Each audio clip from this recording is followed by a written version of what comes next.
For more, we can speak to France 24's international affairs commentator, Douglas Herbert. Hello to you, Doug. Yeah. The noose around Ukraine's capital, Kyiv, appears to be tightening. It's a real vise, and we see it sort of, in the same way that Ukraine itself has been surrounded for weeks, if not months, on three sides by Russian forces, also Belarusian forces. We now see the same sort of pattern emerging with Ukraine itself. Now, it seems that the Russians may not have penetrated into Kyiv as quickly as they might have wanted, on their day one military objective to do so. But we do see Russian troops now, and the more and more reports of them sort of arriving on the outskirts of Kyiv. And our correspondents on the ground reporting that they're hearing, sort of distant, but albeit they are hearing it, some sort of the sounds of some sort of combat on that outskirts. Now, yesterday, we reported, that Hastamel, which is a cargo airport about 27 kilometers northwest of Kyiv, had been apparently taken by Russian helicopter gunfighters.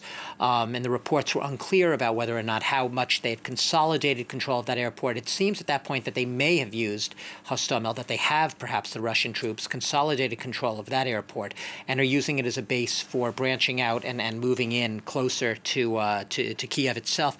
We've gotten reports this morning as well of fighting in an outlying district outside of Kyiv called the Oblonsky district, which also indicates that troops are tightening that vise, as you say, with the ultimate goal. We've heard Zelensky himself appealing to the world for more help and saying, I am target number one, but I will remain in Ukraine. My family is here as well. We've had a spokesman and advisor to Zelensky going even further and saying that, they're going to go after Zelensky and the Russians intend to execute him. Now, obviously, we have no evidence for or against that hypothesis, but you can't rule anything out, right? So a lot of people are now speculating that, the military objective would seem to be, or at least what seems to be shaping up on the ground at this hour, is gradually a creeping encirclement of Kyiv, that would lead to the closing of access points into the city, a chokehold, essentially.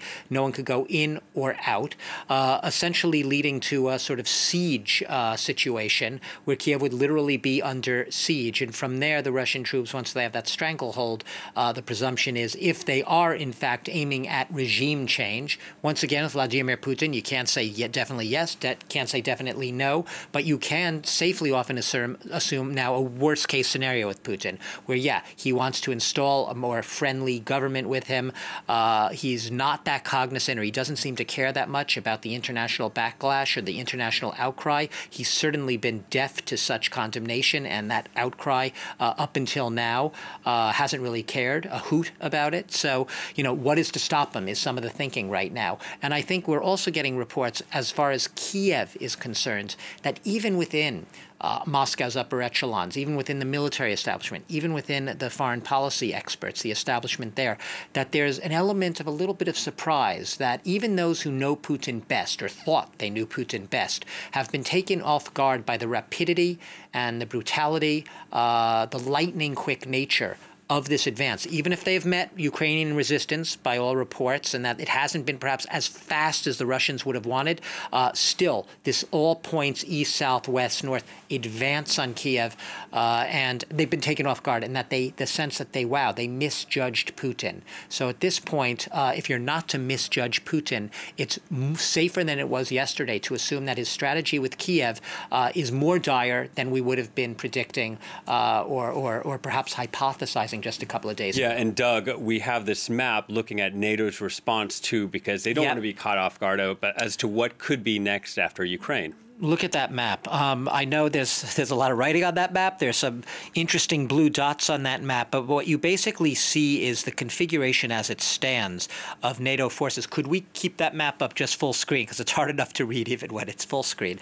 But you basically have three types of configurations. You see in the top there, Estonia, Latvia, Lithuania. Those are the Eastern Flank front line that is bordering directly with Russia, the former Soviet republics that have basically been free for the past, 20-plus years since declaring their independence after the collapse of the Soviet Union. They know what Russian and what Soviet occupation is like better than anyone. Right below them, you have Poland, then you have Romania, and you see those dots there. They're color-coded. The red dots are where NATO has troop bases. The green ones are where it has ballistic missile facilities.